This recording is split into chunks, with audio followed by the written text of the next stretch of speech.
ನಮಸ್ಕಾರ ಸ್ನೇಹಿತರೆ, ನಾನು ಹನುಮಂತ್ ಮಾಗಿ. ಮಾನವೀಯತೆಯನ್ನೇ ನಡುಗಿಸುವಂತಹ ಅತ್ಯಂತ ಭೀಕರ ಘಟನೆ ಕಲಬುರಗಿ ಜಿಲ್ಲೆಯ ಅಫಜಲ್ಪುರ ತಾಲೂಕಿನ ಬಳೂರ್ಗಿ ಗ್ರಾಮದ ಬಳಿ ನಡೆದು ಬಿಟ್ಟಿದೆ. ತನ್ನ ಹೆಂಡತಿಯ ಮೇಲೆ ಅಮಾನವೀಯಗೊಂಡ ವ್ಯಕ್ತಿಯೋರ್ವ ತನ್ನ ಪತ್ನಿಯನ್ನು ಹಾಡಹಗಲೇ ಕತ್ತು ಕುಯ್ದು ಬಳಿಕ ಕಾರಿನಿಂದ ಗುದ್ದಿ ತನ್ನ ಹೆಂಡತಿಯ ಮೇಲೆ ಕಾರು ಹಾಯಿಸಿ ಬರ್ಬರವಾಗಿ ಆಕೆಯನ್ನು ಕೊಲೆ ಮಾಡಿದ ಘಟನೆ ರಾಜ್ಯದಾದ್ಯಂತ ಆಘಾತವನ್ನು ಸೃಷ್ಟಿ ಮಾಡಿಬಿಟ್ಟಿದೆ. ಇನ್ನು ಕೊಲೆ ಆಗಿರುವಂತಹ ಮಹಿಳೆಯನ್ನು ಶೈಲಾ ಎಂದು ಗುರುತಿಸಲಾಗಿದೆ. ಆರೋಪಿ ಪತ್ನಿಯನ್ನು ಅಕ್ಷಯ್ ಎಂದು ಪೊಲೀಸರು ತಿಳಿಸಿದ್ದಾರೆ. ಇಬ್ಬರು ಮಹಾರಾಷ್ಟ್ರ ಮೂಲದವರಾಗಿದ್ದು 4 ವರ್ಷದ ಹಿಂದೆ ಮದುವೆ ಕೂಡ ಆಗಿಬಿಟ್ಟಿದ್ರು.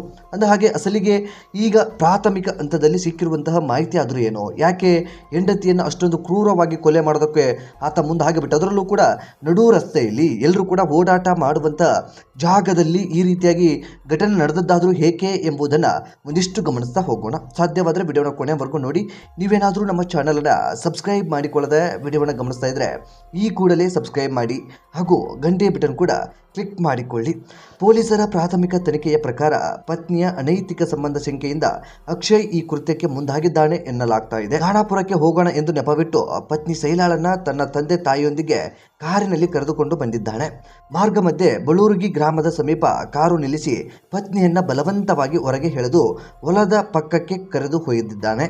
ಅಲ್ಲಿಯೇ ಕುಡ್ಗೋಲಿನಿಂದ ಶೈಲಾಳ ಕತ್ತನ್ನು ಕುಯ್ದಿದ್ದಾನೆ. ಗಂಭೀರವಾಗಿ ಗಾಯಗೊಂಡ ಶೈಲಾ ಪ್ರಾಣ ಉಳಿಸಿಕೊಳ್ಳಲು ರಕ್ತಸಿಕ್ತ ಸ್ಥಿತಿಯಲ್ಲಿ ಹೊಲದ ಕಡೆಗೆ ಓಡಲು ಪ್ರಯತ್ನಿಸಿ ಬಿಟ್ಟಿದ್ದಾಳೆ. ಆದರೆ ಕ್ರೂರತೆಯ ಮಿತಿ ಮೀರಿ ಅಕ್ಷಯ್ ಆಕೆಯನ್ನ ಕಾರಿನಿಂದ ಬೆನ್ನಟ್ಟಿ ಗುದ್ದಿ ಬಳಿಕ ಆಕೆಯ ಮೇಲೆ ಕಾರು ಹಾಯಿಸಿ ಹತ್ಯೆಗೈದು ಬಿಟ್ಟಿದ್ದಾನೆ. ಈ ಭೀಕರ ಘಟನೆ ಜನರ ಮುಂದೆ ನಡೆದ ಭೀಕರ ದೃಶ್ಯವೂ ಕೂಡ ಈಗ ಸೋಷಿಯಲ್ ಮೀಡಿಯಾದಲ್ಲೂ ಕೂಡ ಸಾಕಷ್ಟು ಸದ್ದು ಮಾಡ್ತಾ ಇದೆ. ಈ ಭೀಕರ ಘಟನೆ ರಸ್ತೆ ಪಕ್ಕದಲ್ಲೇ ನಡೆದಿದ್ದು ಸ್ಥಳದಲ್ಲಿದ್ದ ಕೆಲವರು ಅದನ್ನು ಕಣ್ಣಾರೆ ನೋಡಿದ್ದಾರೆ. ಕೆಲವರು ಭಯದಿಂದ ದೂರ ನಿಂತುಕೊಂಡಿದ್ದಾರೆ. ಇನ್ನು ಕೆಲವರು ಕಲ್ಲು ಎಸೆದು ತಡೆಯಲು ಪ್ರಯತ್ನ ಕೂಡ ಮಾಡಿದ್ದಾರೆ. ಆದರೂ ಶೈಲಾಳನ್ನ ರಕ್ಷಿಸಲು ಸಾಧ್ಯವಾಗಲಿಲ್ಲ. ಈ ಸಂಪೂರ್ಣ ಘಟನೆ ಸ್ಥಳೀಯರೊಬ್ಬರು ಮೊಬೈಲ್ನಲ್ಲಿ ಸೆರೆ ಹಿಡಿದು ಸೋಷಿಯಲ್ ಮೀಡಿಯಾದಲ್ಲಿ ಅರೆ ಬಿಟ್ಟಿದ್ದಾರೆ. ಘಟನಾ ಸ್ಥಳಕ್ಕೆ ಕಲಬುರಗಿ ಎಸ್ಪಿ ಅಡ್ಡೂರು ಶ್ರೀನಿವಾಸಲು ಭೇಟಿ ನೀಡಿ ಪರಿಶೀಲನೆಯನ್ನು ಕೂಡ ಮಾಡಿದ್ದಾರೆ. ಅವರ ಪ್ರಕಾರ ಬೆಳಗ್ಗೆ ಸುಮಾರು 11 ಗಂಟೆಯ ಆಸುಪಾಸು ಆ ಒಂದು ಸಂದರ್ಭಕ್ಕೆ ಈ ಒಂದು ಘಟನೆ ನಡೆದಿದೆ ಅನ್ನುವಂಥದ್ದು ಸ್ಪಷ್ಟನೆಯನ್ನು ಕೂಡ ನೀಡಿಬಿಟ್ಟಿದ್ದಾರೆ.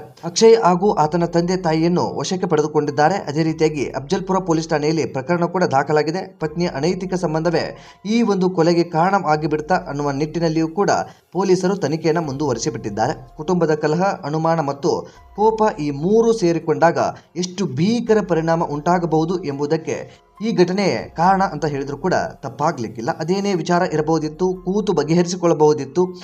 ಅನುಮಾನ ಮತ್ತು ಬೇರೆ ಬೇರೆ ರೀತಿಯಾದಂಥ ಒಂದಿಷ್ಟು ಸಂಶಯ ಎಲ್ಲವೂ ಕೂಡ ಈ ರೀತಿಯಾದಂಥ ಘಟನೆ ನಡೆಯೋದಕ್ಕೆ ಕಾರಣ ಕೂಡ ಹಾಗೆ ಬರ್ತಾವೆ. ಇಂತಹ ಘಟನೆಗಳು ನಮ್ಮ ಸಮಾಜದಲ್ಲಿ ಸಾಕಷ್ಟು ನಡೀತಾ ಇದ್ದಾವೆ. ಇದೀಗ ಕಲಬುರಗಿ ಜಿಲ್ಲೆಯಲ್ಲಿ ಇದೊಂದು ಅಮಾನವೀಯ ಘಟನೆ ನಡೆದು ಹೋಗಿಬಿಟ್ಟಿದೆ ಅಂತಾನೆ ಹೇಳಬಹುದು.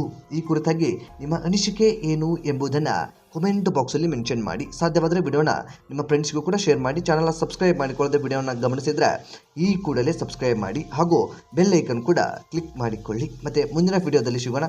ನಮಸ್ಕಾರ.